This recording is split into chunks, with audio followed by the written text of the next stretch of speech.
Today I'm going to be telling you guys my predictions for WrestleMania 42 taking place on April the 18th and 19th from Las Vegas.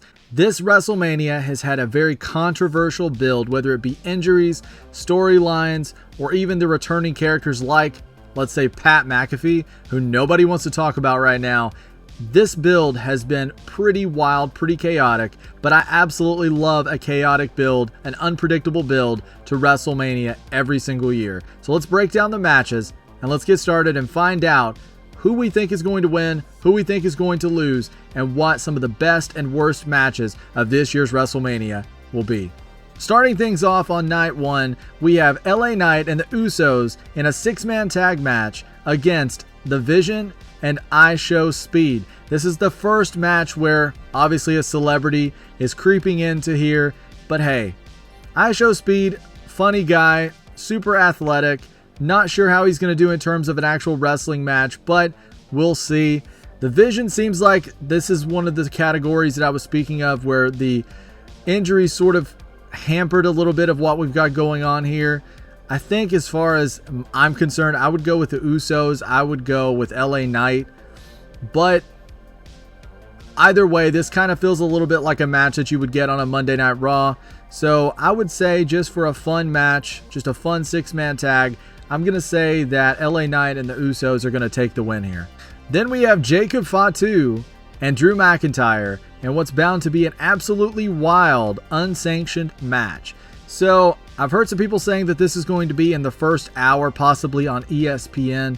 So this is going to do a little bit in terms of maybe making it a little more tame. I'm not quite sure about all those rumors. All I know is that as far as the match on card, both of these guys are absolutely wild and they're going to deliver an incredible match. I really love both of them. So I'm going to say Drew McIntyre. It seems to be like they say Cody Rhodes going into WrestleMania is always going to be beat down, right? He's going to be beaten down and he's going to have a terrible build up to WrestleMania because everybody just seems to turn on Cody when it comes time for WrestleMania. Much like that is Drew McIntyre, because it seems like that every single time we get near a WrestleMania, Drew McIntyre, at least recently, Drew McIntyre seems to get screwed, right? That seems to be the outcome. So because of that, and this build where he lost the title on the SmackDown leading up to WrestleMania to Cody Rhodes, I'm going to say that Drew McIntyre is actually going to get a little bit of a... He's going to get a little bit of a break. I think Drew McIntyre is actually going to win this match, and maybe the bad luck, maybe the curse is going to end. I know he's not been cursed by Danhausen, but it definitely feels like at times that he has. So I'm going to say that Drew McIntyre is actually going to pick up the win here. Next up, we have the WWE Women's Tag Team Championship Fatal 4-Way match between Lyra Valkyria and Bayley, taking on Charlotte and Alexa Bliss. And then we also have the Bellas, and then we have the tag team champions at this time, which is the Irresistible Forces. And I'll tell you this, I've actually been pretty impressed with the Irresistible Forces. I know that Lash, I watched her when she was in NXT, and she's come a very long way in her time on the main roster. Maybe it's working with Nia, maybe it's not, I'm not quite sure. But I'm sure everybody will have a comment about that. But either way, I feel like that she's come a long way since her time in NXT. Personally, I mean, it feels like that we're kind of seeing Bayley and Lyra in the spotlight a little bit more the past couple of weeks, so I wouldn't be surprised if they pick up the win. Also, Charlotte and Alexa going into WrestleMania. We know Charlotte Flair. We know that she's for the big matches on the big stage, so that's somebody that you can never really count out. But I'm going to go ahead and say Bayley and Lyra here just because of the fact that I feel like that they've had a storyline that's been building leading into this, and I really think that they've had more of a spotlight shown on them recently, and I like where they're at. I like them as a team, so I'm going to go ahead and I'm going to say, even though I wouldn't be upset with Charlotte and Alexa or even the Irresistible Forces retaining, given that they have a really great face team to face off after WrestleMania, I would go ahead and say at this point, Bayley and Lyra would be my pick for the winners of this match. Going into our next match, which is Becky Lynch versus AJ Lee for the Intercontinental Championship. AJ Lee defending her title in, gosh, at WrestleMania in how many years? I mean, it's probably been a decade or longer, right? And she's facing off against Becky Lynch, somebody that's always plugged in at WrestleMania, always locked in, always has a really solid match. I don't know. I mean, it kind of feels like Becky here. I don't know as far as the focus of what they're trying to do, but it kind of feels like that Becky has lost a little bit of what made Becky the underdog, right? She's won. She's been the man. People love the rise for her becoming the man, but after becoming the man and being big time Bex and sort of adopting some of these other monikers, I feel like Becky Lynch has maybe been a little underrated. I think she's still a great worker. I think she's still great on the microphone. She really is somebody that's willing to work with people and put on the best match, and also somebody that isn't afraid to work with younger talent and make younger talent look great. So Becky Lynch, to me, all pats on the back. I'm a huge Becky Lynch fan. If AJ Lee is going to stick around and it's going to be a little bit more of an active member of the roster, I would have no problem with her sticking around with the title and actually losing eventually to her unofficial daughter here, right? Basically her adopted daughter of Roxanne Perez. At least that's how it seems, is they're very close. So I would be perfectly fine if Roxanne Perez was eventually the person to take the title from AJ Lee. I'm sure Becky will have an amazing story right around the corner. So I'm going to go ahead and say AJ Lee retains, and she eventually, with the idea that she eventually puts over Roxanne Perez in a really big way and sets her up for a lot of success in the future. And this is a match that I could be a little bit biased about. You all know that Seth Rollins is my favorite active wrestler on the roster. I've been a Seth Rollins fan since 2015 when I came back to wrestling for Sting, to watch Sting, but Seth is why I stayed. And so I'm a huge Seth Rollins fan, and I'm very excited for the match, but at the same time, it kind of felt like maybe they weren't sure that he would be cleared in time for Mania, and they didn't really have anything to do with Gunther. Maybe there was an issue there with Rey Mysterio. It seemed like for a while that was going to be the match that they were going to go with, was Rey Mysterio versus Gunther, possibly even a retirement match. I'm not sure how real that is or how true that is, but that is something that I heard. Seth also was I would assume that Braun Breaker was going to be the match for Seth Rollins this year at WrestleMania. So it kind of feels a little bit like these two lost their dance partners, so they decided just to dance together. That kind of feels a little bit like that with how it kind of came out of nowhere. But again, this is two absolute professionals. We're getting Seth Rollins and we're getting Gunther. Gunther coming off of retiring Goldberg, John Cena, AJ Styles. We're talking retiring absolute legends here. And so to have that, and to have Seth Rollins also coming out of the Vision where he was with Paul Heyman, had the world title, I feel like that there's definitely a lot of meat on the bone. There's a lot of story to be told here. We just have to kind of find the best way to do that. And either way, it's going to be a great in-ring contest. So I'm pretty excited for this one. I'm going to say that Gunther wins. And the reason why I'm going to say that is because I feel like Braun Breaker is probably going to get involved in this match. I heard that he was cleared. I imagine that he's probably going to get involved and cost Seth Rollins the match. Either way, I'm very excited about seeing this one. Hopefully that it lives up to my expectations. So next we have Stephanie Vaquer defending her world championship against Liv Morgan. I'm a big Stephanie Vaquer fan, and I honestly think that Liv Morgan is probably the absolute #1 most improved wrestler. And not to say that she was ever bad. I watched her when she was in NXT and she was just fine there. I watched her whenever she was in the Riot Squad and I enjoyed her there as well. But it feels like that ever since Liv Morgan returned on her revenge tour, that she's just kicked everything up a notch. And even though the in-ring is the in-ring and she does a great job, it feels like her character work is really what's made people care about Liv Morgan, because she's really tapped into this character, this bad girl character, that's really propelled her. So honestly, I mean, I would be fine with Stephanie retaining. I'd be fine with Liv winning. Either way, I like both of these performers. But I'm going to go ahead and say that Liv Morgan is probably going to win the title. I think she's going to take it here. So either way, going to be a solid match, but my vote on this one is for Liv winning.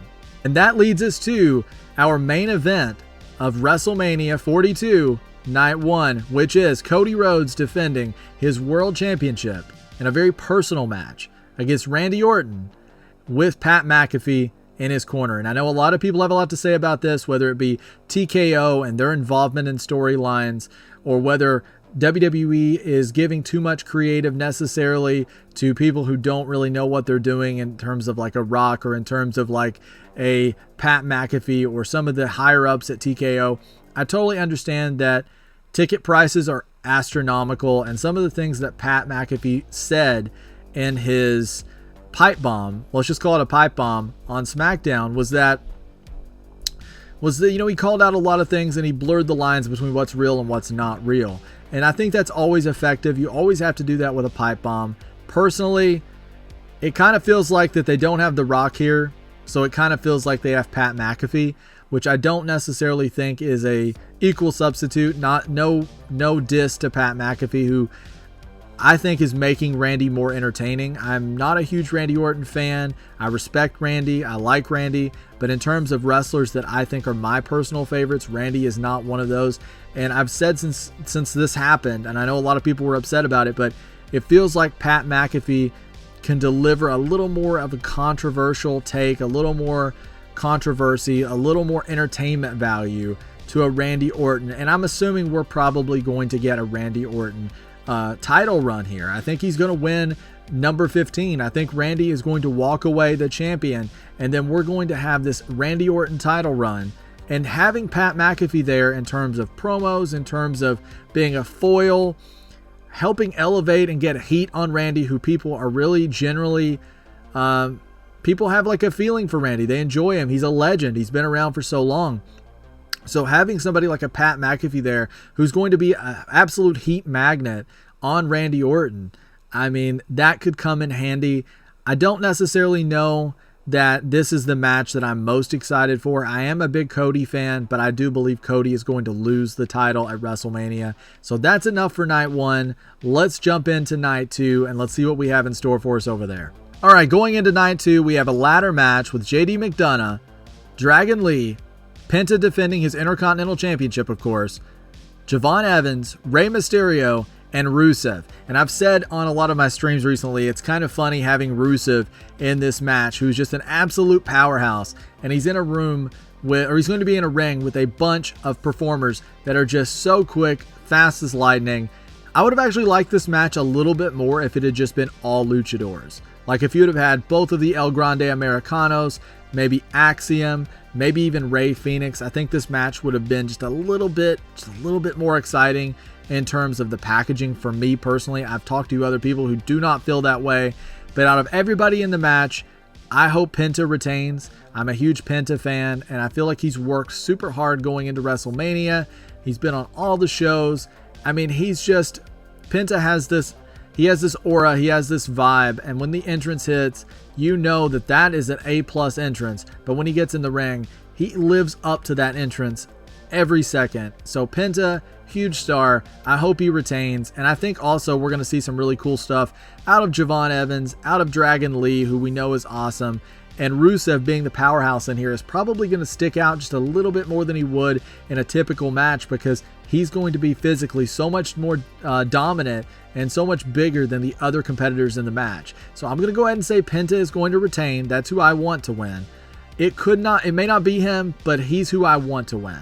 So I'm going to go ahead and I'm going to say Penta. Going into Brock Lesnar and Obafemi, this is a match that a lot of people are super invested in. This is a match that a lot of people are talking about and discussing right now, because Brock Lesnar has never looked so vulnerable leading into a match. I don't know if a match has ever felt this.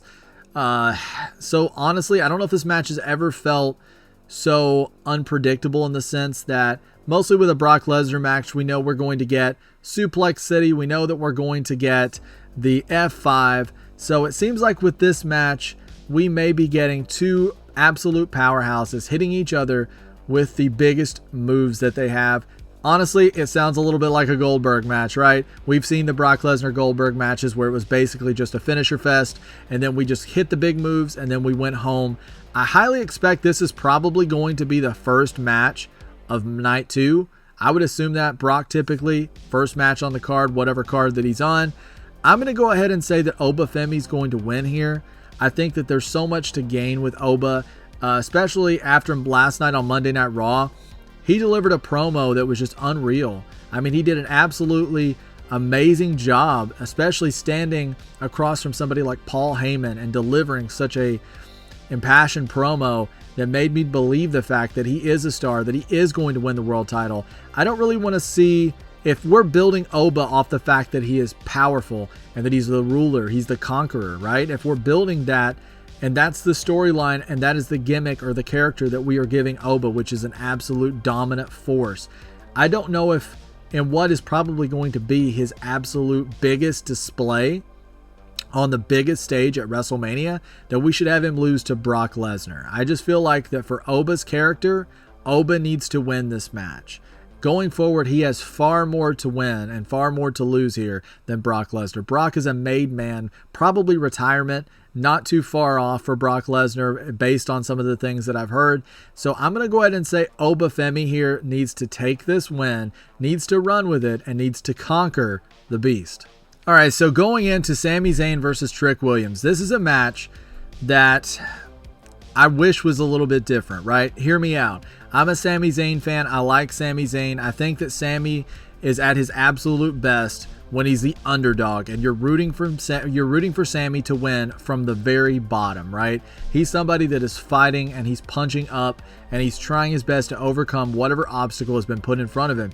But the thing is that Sami this year, it felt like they didn't really have anything for him. So therefore, he was put in this U.S. title position as almost like a warmer to keep him warm until they could try and move him up to the world title, because they've never felt confident enough to pull the trigger on Sami Zayn winning the world championship.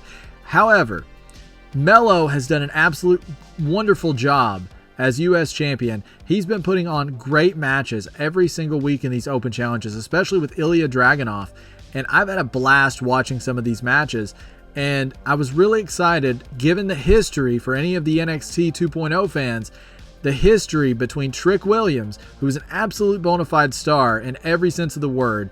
He was going to be put in a position to where he was going to get a U.S. championship match, and Carmelo Hayes was holding that title. With that history, we were going to see Trick Melo in a U.S. title match at WrestleMania, and it felt very poetic. It felt like the absolute perfect match for this scenario, especially for Trick's biggest WrestleMania match, right? His very first one.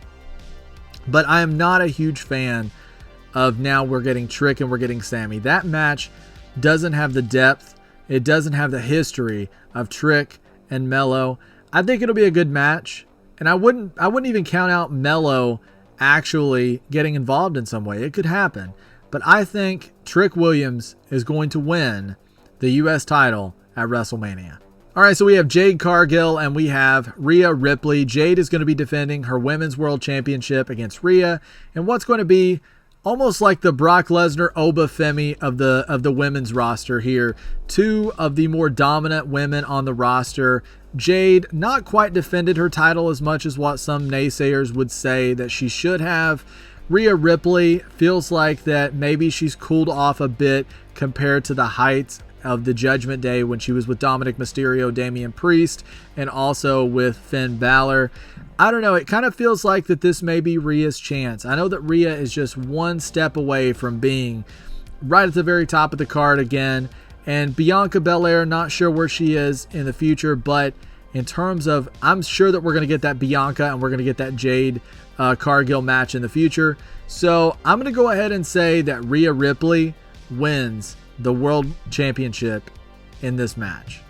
And next was a match that absolutely made me freak out when I finally saw that Finn Balor is going to be returning as the Demon for the first time in a very, very, very long time. And also the first time since two losses, one to Edge and the other one to Roman Reigns. So Dominic Mysterio, also a very fun character. Everybody loves to hate Dom, but nobody really hates him. Everybody really loves him, right? But I'm excited to see Dom and Finn here. They have so much history. And then you add in the Demon, right? You add in the Demon after not seeing him for so long, and it just automatically makes this match feel incredibly special. And I'm excited to see it. I think this is going to be, in terms of the matches that are personal to me, I think this one and the next one are the two matches between both nights that I'm the most excited for. Definitely Finn and Dom, and then Roman and Punk. Those are the two matches that I'm most invested in at this point. So I don't know. I'm going to say you can't have the Demon return after all of these years, after all of this time, and not win, right? The Demon has to win after 2 losses especially. I'm definitely saying that Finn Balor, the new Intercontinental Champion after WrestleMania.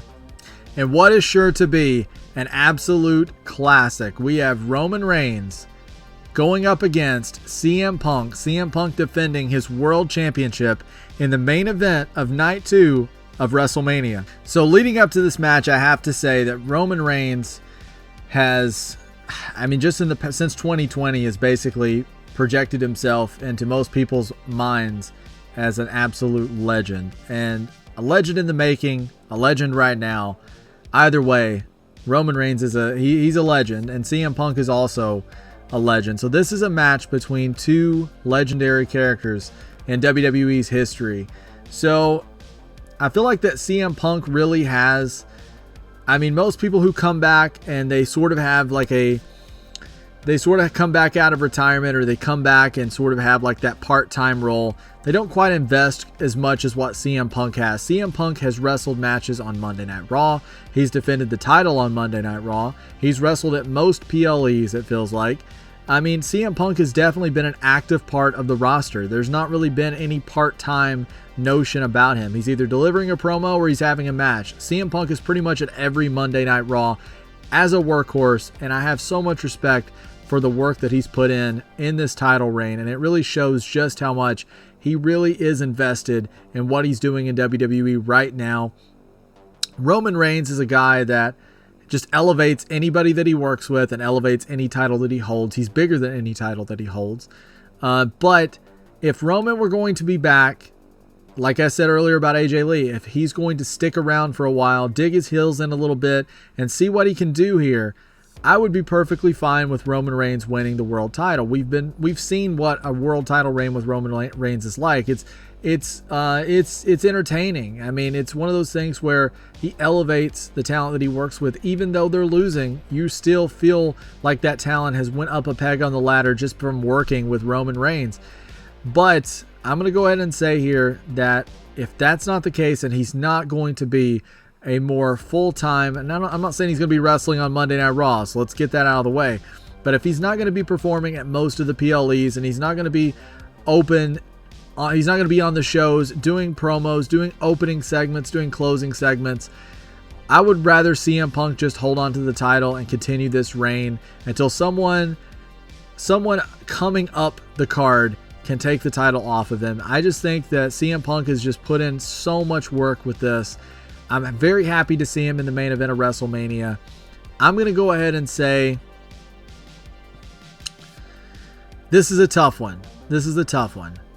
I'm going to go ahead and say that Roman Reigns is probably going to win the title. And my mind has changed on this several times over the past few days, and it still may change before this weekend, but I'm going to immortalize my decision here in this video.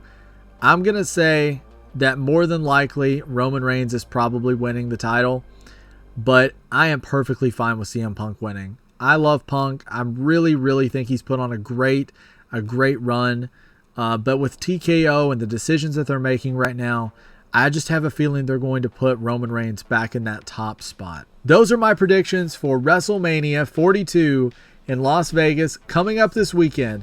Thank you guys so much for checking out the video. If you've watched up to this point and you haven't liked and subscribed yet, please do so. I do weekly live streams, previews, and I'm going to be doing tons of other wrestling content as well. So please check out the channel, drop a like and subscribe. And until next time, keep kicking out.